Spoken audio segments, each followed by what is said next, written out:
Hey guys, welcome back to the channel. Welcome back to Roshan's Movies and TV Review. And this next one is one of my favorite films of all time. Certainly, it's there in my top 10 of all time.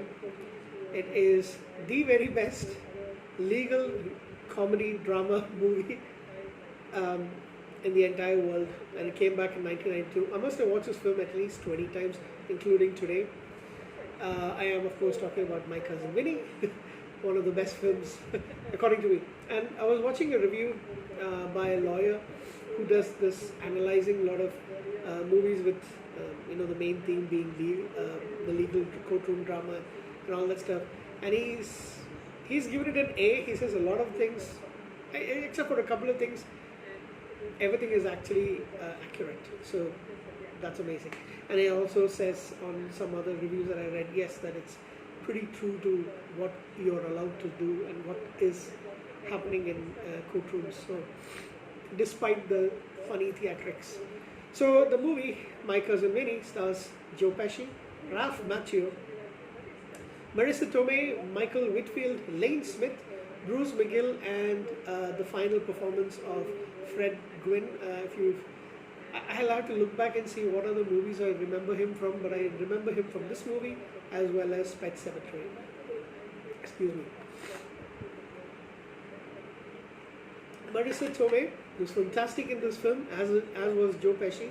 And Marissa Tomei, she won the Oscar for Best Supporting Actress, and I completely agree. She was fantastic in this film. The banter between both of them are spot on.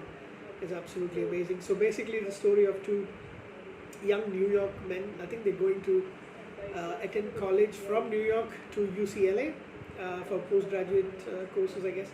And they are driving through the country. They stop at a rural Alabama town, and they go in to this local store to buy, groceries and supplies, food, snacks, things like that.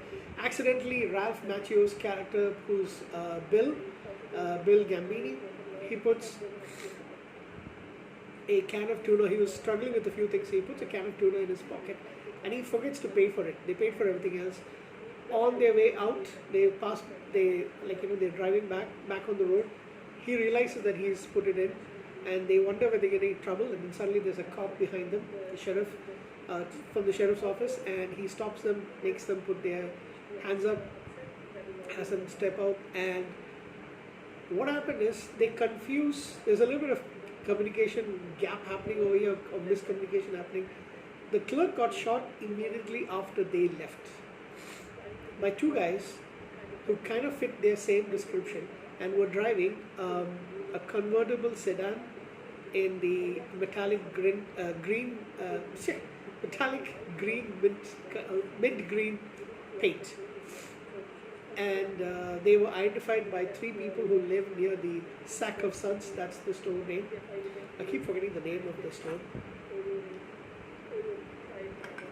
So witnesses point to their car, point to the two of them, and they say, we saw them going in, and then they ran out. So they think they're there for stealing the can of tuna. So he confesses, Bill confesses. His friend is Stan Rothstein, played by Michael Whitfield. If you don't know who Michael Whitfield is, he's the guy who Rachel left at the altar, Barry.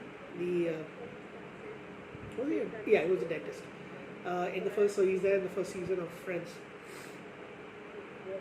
So, and I think in the second season as well. A couple of episodes here and there. So they both think that they're there for not paying for the can of tuna. So they actually say, yes, we did it. But these guys are there, and these guys are actually blaming them for the murder. So it's all circumstantial evidence. And Bill calls his mother, and then she reminds him that they have an attorney in the family, his cousin Vincent Gambini. Vincent LaGuardia Gambini. Take note of the name, legend.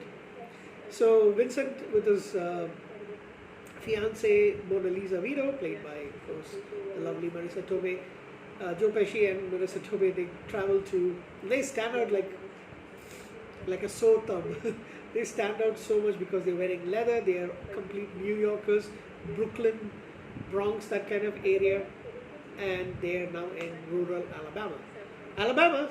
Sweet Home Alabama, where, yeah, where the skies are so blue and your sister could be your wife too, or your wife could be your sister too.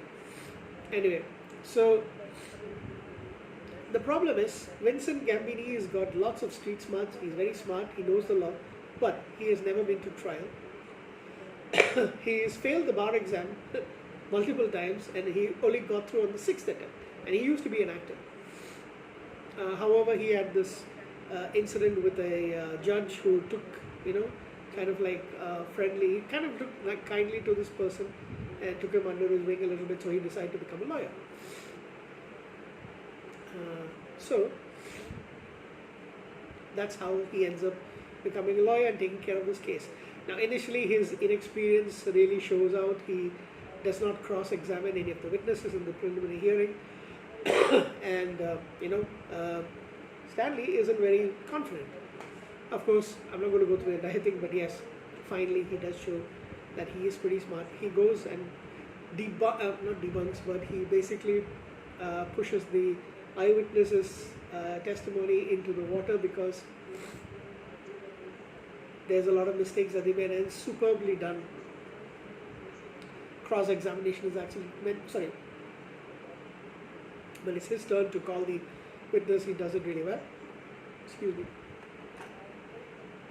There's a running joke throughout the movie when him not being able to sleep properly and also getting in trouble with the judge because he dresses up like the way he dresses up, and he's often found his colorful language is also causing him to be in trouble, and he gets put in contempt of found in contempt of court and put in prison, and then Mona Lisa has to bail him out. Funny stuff. And he can't sleep. So, and he also makes a friend sort of Lane-Smith. Lane-Smith is one of my favorite character actors. Bad guy, good guy, smart. He's an amazing actor. He plays the opposing counsel, who is Jim Trotter the third. Very respected, very established in that area. Bruce McGill is also in it. Maurice Shakin is also in it as Sam Tipton. Anybody else I know? No. Yeah, so absolutely fantastic. And the way he unravels everything, the testimonies, is brilliant to watch. And then finally it's the car stuff, which Marissa Tomei, no wonder she won the Oscar. She was absolutely phenomenal in this movie. And the dialogues are so amazing to hear. She does it so well. This movie is fantastic. Both of them. I think even Joe Pesci should have been. I don't think he got nominated, but I think he should have at least been nominated for an Oscar. Yeah, but her victory, fantastic.